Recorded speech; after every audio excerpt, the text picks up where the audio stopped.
If you're a coach, what's the best way to grow your audience?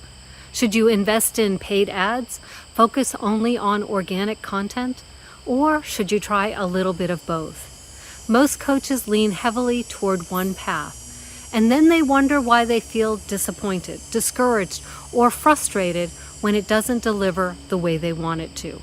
But what if the best way isn't as simple as saying either or, but it's actually a combination that could actually work best? In this video, I'm going to break down the benefits and the challenges of using both ads and organic methods to grow your audience and attract client leads. I'm going to show you how each can affect your nervous system, and stick around to the end because I'm going to share a hybrid approach that can help you grow your audience faster and help you feel more comfortable and more confident while you're doing it. Let's be real, ads can feel like you're on the fast track, and organic growth, it can feel like it's a slow, slogging road. But you also need to be aware that how you choose to grow your audience, it doesn't just affect your business strategy. It also affects your nervous system. So let's start with paid ads. On the surface, ads just feel so easy. You create it once, you set it to run, and then you wait for the leads to roll in. Now, I know that's an oversimplification of the ad creation process. But for many coaches, ads can feel safer than putting themselves out there every single day creating new content. There's less daily exposure, there's less creativity required, and less feeling emotionally vulnerable. And yes, ads do have benefits. They have many benefits. They can give you fast exposure, getting your offer in front of thousands of people in a matter of days. You can target your audience with a lot of precision. I understand the power and the magic of ads because besides YouTube, the only social platform I'm on is Facebook, and I'm always clicking on those sponsored ads. I've discovered new coaches, courses, and even ChatGPT prompts that way. And I don't just click on ads, sometimes I buy. But here's the flip side. Ads can get expensive. And until you get the ad copy, the ad image, and the ad offer all dialed in, they could be very ineffective. And then, of course, once you have that ad set, it's targeted, if you stop running it, your leads dry up. And creating converting ads is both an art and a science. And sure, there are templates and courses out there to help, but it's more involved than most of us realize. And if you didn't want to learn social media marketing to attract clients, are you sure you want to spend all that time and energy learning about social media ads rather than coaching your clients? And here's another thing to consider. When I was creating ads, I wasn't always consistent in creating service-based content for my page because I assumed that the ads, that had me covered. It was getting out there in front of people. What else did I have to do? But think about it. If someone saw my ad and then they checked my page before taking action on that ad, they'd find sporadic posts, inconsistent themes, not exactly how you build the know, like, and trust factor, is it?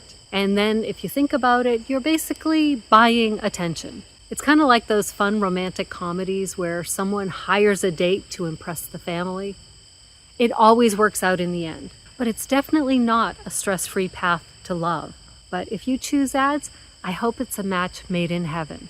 And then, of course, if you lean towards conspiracy theories, there's also the belief that once a platform knows that you're willing to pay for ads, then when you stop posting ads, they're less likely to push out your free content because they think, maybe she'll come back and pay again. So yes, ads can feel like a shortcut to fast audience growth and client lead collection. And both your nervous system and your bank account crave that. But shortcuts don't always build lasting confidence or staying power. Now let's take a look at organic growth. On the surface, it feels harder. You may need to learn new skills. You may need to come up with content ideas, and you commit yourself to showing up regularly. And at first, it can feel both overwhelming and way too slow.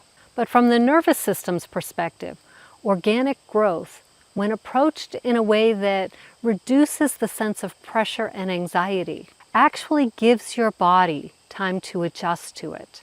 So you start to feel more capable, more confident, and less triggered by the idea of promoting your business online.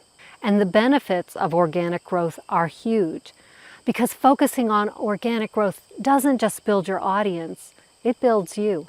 As you practice strengthening your messaging, your storytelling skills, and you're consistently showing up, your nervous system, it gradually learns that showing up online is actually pretty safe. And then those new skills, they spill over into real life moments like video coaching or podcast interviews, where confidence matters the most. The more you practice creating content, the more natural and comfortable you'll feel on camera. And that confidence will ripple through every aspect of your business and your life. You'll be creating content assets that keep working for you long after they're published. Think about it. How often do you find a new creator, a new teacher, a new coach, and then binge their library of content?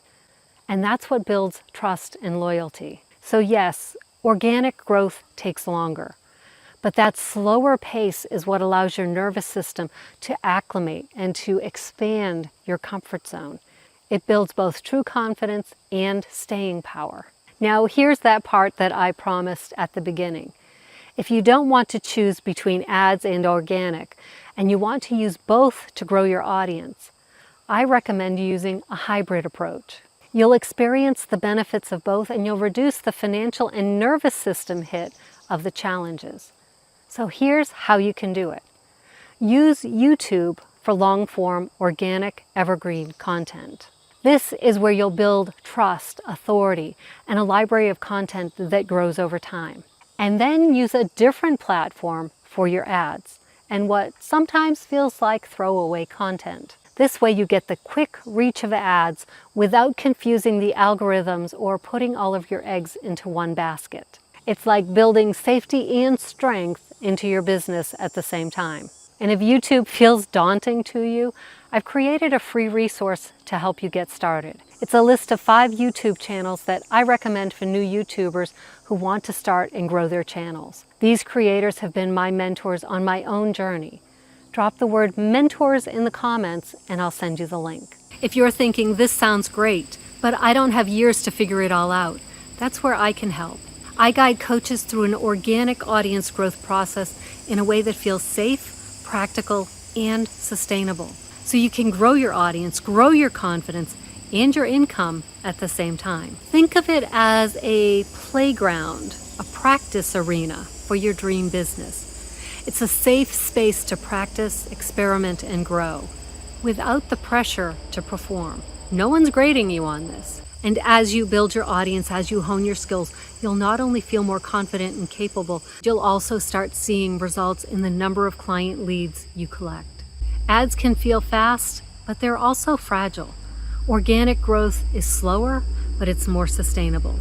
But now you also know that it can help you generate income while you're building these skills and growing your confidence. And that hybrid approach, it lets you experience the best of both worlds, growing your audience, your skills, and your client leads without burning out or totally freaking out. If you're ready to grow your audience in a way that supports your nervous system, builds lasting skills, and helps you attract paying clients, check out the links in the description. And if you've ever wondered why marketing doesn't feel safe, watch this next video. I'll show you exactly who's sabotaging your business success. And hint, it's not who you think.